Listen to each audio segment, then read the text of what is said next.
Hi, I'm Mr. Huber, and in this video we're going to look at something new. We've looked at vertical translations, horizontal translations, and we've also looked at vertical stretches and shrinks. Now, something new. Look, sine of 1 times x. So what happens if I go up to 2, for example? What will happen? We don't know. What happens if we go down to 0.5? We don't know. So let's try it out.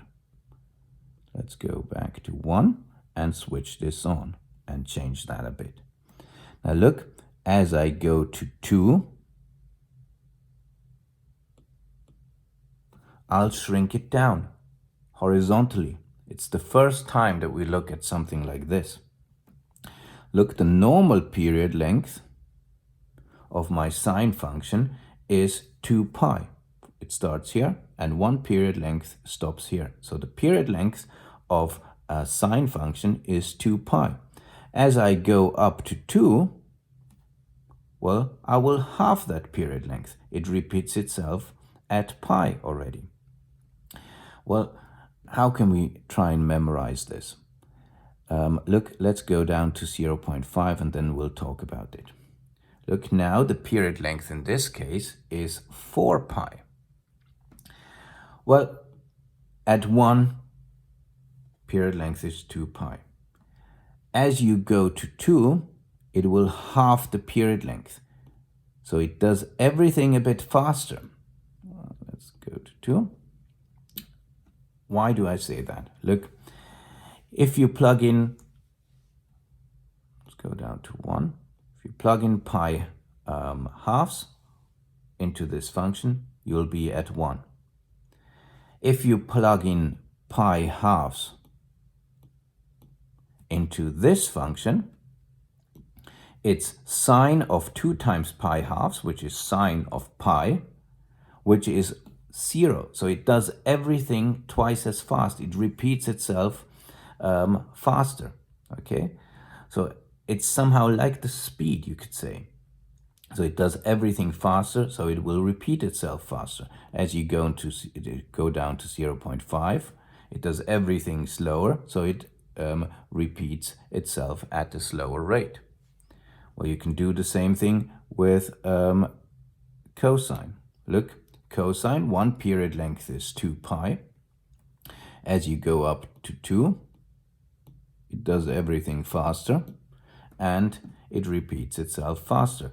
And you have halved the period length. Before it was 2 pi, but now in 2 pi you have 2 periods here.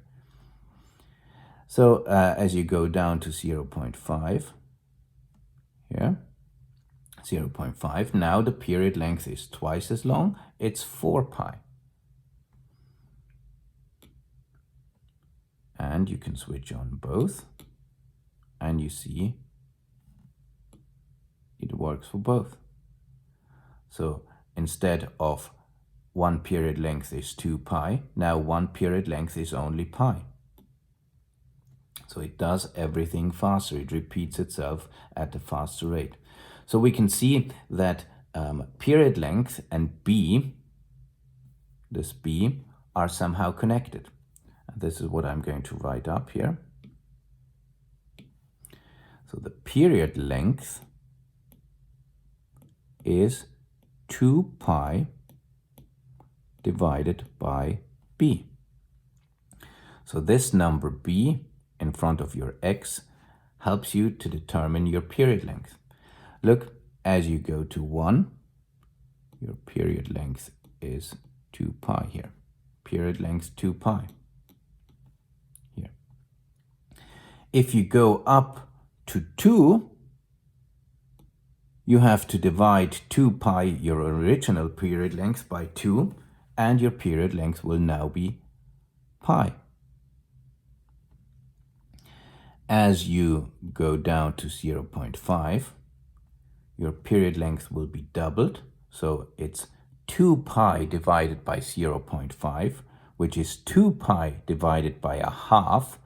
2 pi divided by a half is in fact 2 pi multiplied by 2, well, you multiply by its reciprocal, so 2 pi times 2, so your period length will be 4 pi. So you have this relation that you have to memorize. Period length is 2 pi divided by b, and I would really try and memorize sine of 2x and sine of 0.5x. 0.5x. You do everything in twice the time, so you're slowing yourself down, so your period length will be 4 pi. Here, with 2 times x, you're doing everything at twice the speed, so you have 2 period lengths in 1 period length from before. So you're halving your period length, so you're repeating, the function is repeating itself faster. So I hope it wasn't too difficult. See you in the next one.